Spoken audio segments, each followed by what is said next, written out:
Guys आज मैं शुरू करा रहा हूँ exercise 1.4 of maths real numbers. Exercise 1.4।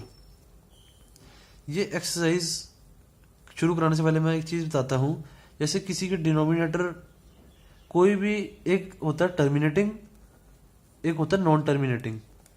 Terminating क्या होता है? एक होता है नॉन टर्मिनेटिंग। टर्मिनेटिंग टर्मिनेटिंग क्या होता है? कोई ऐसी डिजिट्स जो खत्म हो जाए, जैसे 1.2 खत्म हो गई, जैसे 1.7, जैसे 2.33 कस खत्म हो गई, जैसे 1.71 ये खत्म हो गई और नहीं जा रही। नॉन टर्मिनेटिंग होता है 1.31 31 31 ऐसे चलती रहेगी। जैसे 1.41 71 1111 ऐसे चलती रहेगी। जो खत्म नहीं होती वो नॉन टर्मिनेटिंग है। टर्मिनेटिंग मतलब खत्म होना, नॉन टर्मिनेटिंग मतलब खत्म ना होना, चलते रहना। अब खत्म टर्मिनेट वही होती है जिसके डिनोमिनेटर में जैसे कोई डिजिट है, वो टर्मिनेट तब होती है। जैसे कोई डिजिट है 13, वो टर्मिनेट कब होगी? जब उसके डिवाइड में 2 की पावर n हो, या फिर 2 की पावर, या फिर 5 की पावर n हो। 5 की पावर n या m कुछ भी ले लो, 5 की पावर m हो, या फिर दोनों हो। 2 की पावर n 5 की पावर m, या तो दोनों हो, या तो 2 की पावर n हो, या तो 5 की पावर n हो, या तो दोनों हो। जिसके डिनोमिनेटर में ये इनमें से कुछ भी एक चीज है ना, वो हमारी टर्मिनेटिंग है। ठीक है, अब फर्स्ट पार्ट लो। 13/3125 3125 के फैक्टर्स करो। 3125 इसके मैं फैक्टर्स करता हूं। सबसे पहले पीछे 5 है तो 5 से कर दिया। 5 6 30, 5 2 10, 5 5 25। तो अब दोबारा 5 से किया। 5 1 5, 5 2 10, 5 5 25। फिर 5 से किया, 5 25 जा। फिर 5 से किया, 5 5 जा। फिर 5 से किया, 5 1 जा। इधर क्या आ रहा है हमारा? 13 अपॉन में 5 की पावर 5, मतलब हमारा 5 की पावर में कुछ आ रहा है। ये एन एम का मतलब है, एन एम या कुछ भी हो सकता है यहाँ पे, मतलब ये कोई भी पावर हो सकती है। 2 की पावर 3 हो सकती है, 5 की पावर 4 7 2 3 सब कुछ हो सकती है। बस ये 2 की पावर और 5 की पावर में होना चाहिए। अभी 5 की पावर 5 आ गई, मतलब 5 की पावर में है, मतलब ये टर्मिनेटिंग है। जो भी डिजिट के डिवाइड में 2 की पावर n या 5 की पावर n या 5 की पावर m कुछ भी ले लो, या दोनों हो, 2 की पावर n और 5 की पावर m दोनों हो, वो टर्मिनेटिव होती है। अगर इसके अलावा कुछ भी होगा ना, इसके अलावा जैसे यहाँ पे 7 की पावर 3 होता, यहाँ अगर 7 की पावर 3 होता, मान लो अगर होता, तो ये नॉन टर्मिनेटिंग होती, तो ये नॉन होती, फिर नॉन टर्मिनेटिंग। सिर्फ और सिर्फ इन तीनों में से कोई एक होना चाहिए। अब सेकंड पार्ट ले लो। सेकंड पार्ट है 17/8। 8 के फैक्टर करोगे तो क्या आएगा? 17/2 की पावर क्यूब, 2 इंटू 2 इंटू 2, तो ये भी टर्मिनेटिंग है। अब आ जाओ थर्ड पार्ट पे। 64/455। अब 455 के फैक्टर्स करो। 5 9 जा 1 जा, और ये तो किसी टेबल से नहीं जाएगा ना 91।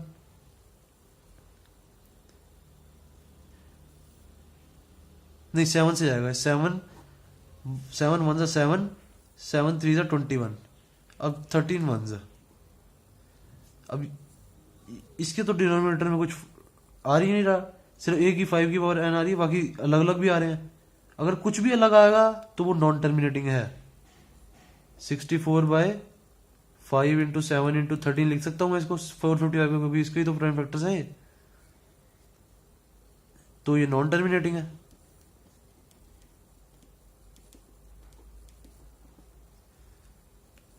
ऐसे ही सारे क्वेश्चन हैं। अब जैसे सेवंथ है, सेवंथ में बताता हूँ। सेवंथ भी मैंने आपको बताया। सेवंथ में से 2 का स्क्वायर, 5 की पावर 7, 5 की पावर 5। अब इसमें देखो, सॉरी 7 की पावर 5 है, 7 की पावर 5। अब इसमें 2 की पावर n है, 5 की पावर कुछ है n है, पर 7 अलग आ रहा है। 7 नहीं आना चाहिए था, तो 7 मेरे को दिखते ही पता लग गया कि नॉन टर्मिनेटिंग है ये नहीं खत्म हो सकता। खत्म बात, इजी सा क्वेश्चन है ये। ऐसी और करके देखो, जैसे 6 एक और करा देता हूं मैं। 23/2 का क्यूब 5 का स्क्वायर, ये तो 2 की पावर n और 5 की पावर n में दिख रहा है मुझे। जिसके डिनोमिनेटर में ये दोनों हो, या कोई इनमें से एक हो, या दोनों दोनों बोथ हो, तो टर्मिनेटिंग है। टर्मिनेटिंग। अब जैसे 8th है 6/15।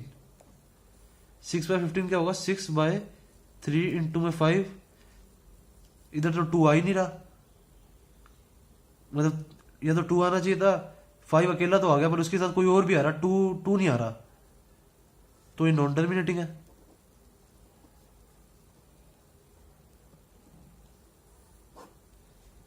खत्म। पहला क्वेश्चन तो हमारा हो गया। बाकी सारे ऐसे ही करके देख लेना, जो प्रॉब्लम है वो मेरे से पूछ लेना। मैंने बाकी मतलब 7-8 तो मैंने करा दिए हैं, 6-7, बाकी 1-2 रह गए होंगे। अब सेकंड क्वेश्चन में कह रहे हैं write down the decimal expansion of those rational numbers in question 1। जो क्वेश्चन 1 में जो रैशनल नंबर दिए हुए हैं, सारे रैशनल नंबर ये पी क्यू की फॉर्म में in question 1 above which have terminating decimal expansion. कह रहे हो अब उनके डेसिमल एक्सपेंशन लिख के बताओ जिनको आपने टर्मिनेटिंग कहा है। जैसे ये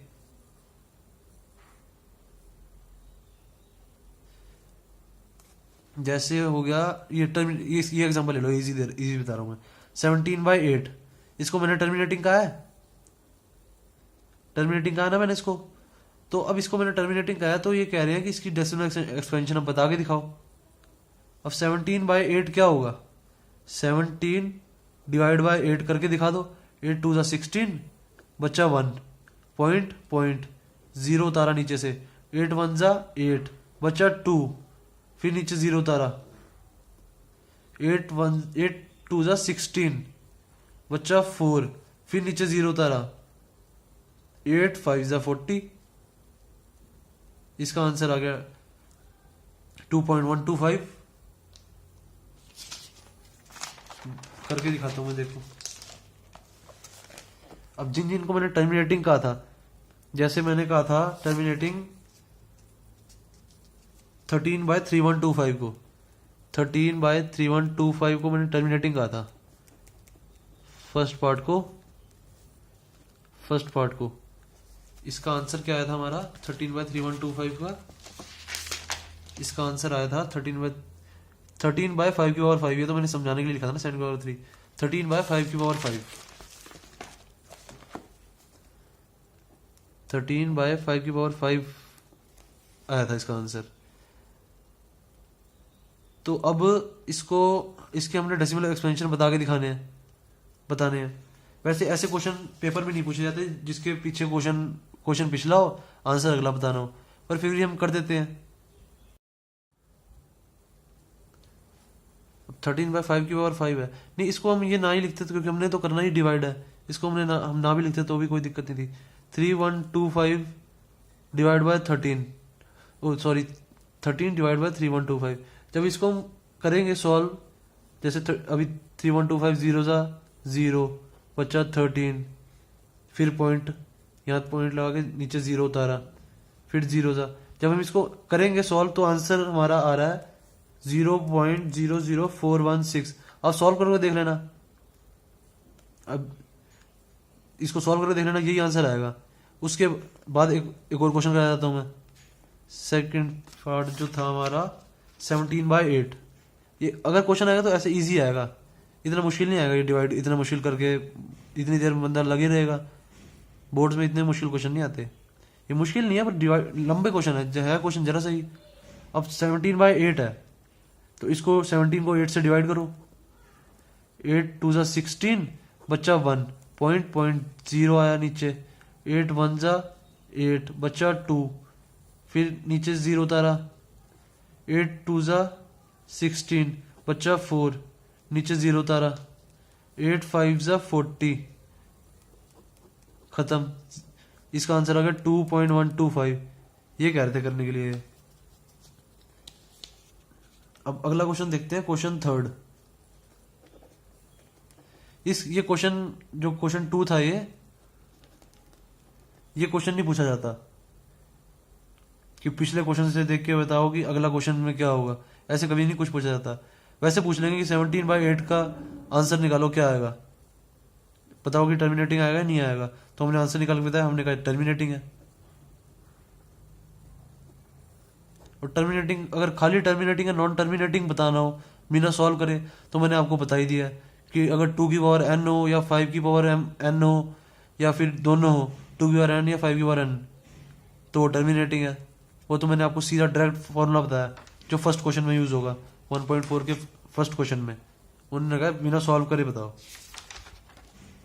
अब क्वेश्चन थर्ड क्या कह रहा है हमारा, the following real numbers have decimal expression as given below. ठीक है, the following numbers have decimal expression as given below. In each case decide whether they are rational और not. If they are rational and of the form p by q, what can you say about the prime factors of q? देखो, सबसे पहले first part लो। ये कह रहे हैं कि हमें डेसिमल एक्सपेंशन दी हुई है 43.123456789। ठीक है, ये हमें डेसिमल एक्सपेंशन दी हुई है। तो ये कह रहे हैं पहले बताओ कि ये रैशनल है या नहीं है। ये तो साफ पता लग रहा है कि ये आगे नहीं बढ़ रहा। इसको हम डेसिमल को अगर हम हटा देंगे, हमने डेसिमल को ऐसे हटा दिया और नीचे लगा दिया, डेसिमल की जगह 1 लगा दिया, और बाकी ये 1 2 3 4 5 6 7 8 9 है, तो 9 जीरोस लगा दी, 9 जीरो लगा दी, तो पी वाई क्यू की फॉर्म में आ गया, तो ये रैशनल है। सेकंड साफ पता लग रहा है सेकंड रैशनल नहीं है, क्योंकि सेकंड में हमारे डॉट्स आ रहे हैं। डॉट्स को हम पी वाई क्यू की फॉर्म में नहीं लिख सकते, क्योंकि हमें क्या पता वो कितने आगे जा रहे हैं, हमें नहीं पता कितने आगे जा रहे हैं वो। तो ये हमारा इरेशनल है। फर्स्ट हमारा रैशनल था। थर्ड जो है हमारा वो है बार में। बार में आपको अगर याद होगा हमने 9th में किए हैं कि 0.7 बार को प्रूव करो कि रैशनल है, हम करते थे ये। तो ये भी रैशनल, इसका प्रोसीजर होता है। 9th में हमने प्रोसीजर किया था पूरा। इसको इधर प्रोसीजर नहीं करके बताना, बस इधर हमें बताना कि ये रैशनल ही है। तो फर्स्ट एंड थर्ड है हमारे रैशनल और सेकंड है इरेशनल। अब कह रहे हैं कि if they are rational and the form of P by Q, what can you say about the prime factors of Q. Prime factors of Q क्या होंगे, मैंने आपको बताया था। इस प्राइम फैक्टर्स ऑफ क्यू हमारे इस फॉर्म में होंगे 2 की पावर n या 5 की पावर n और बोथ।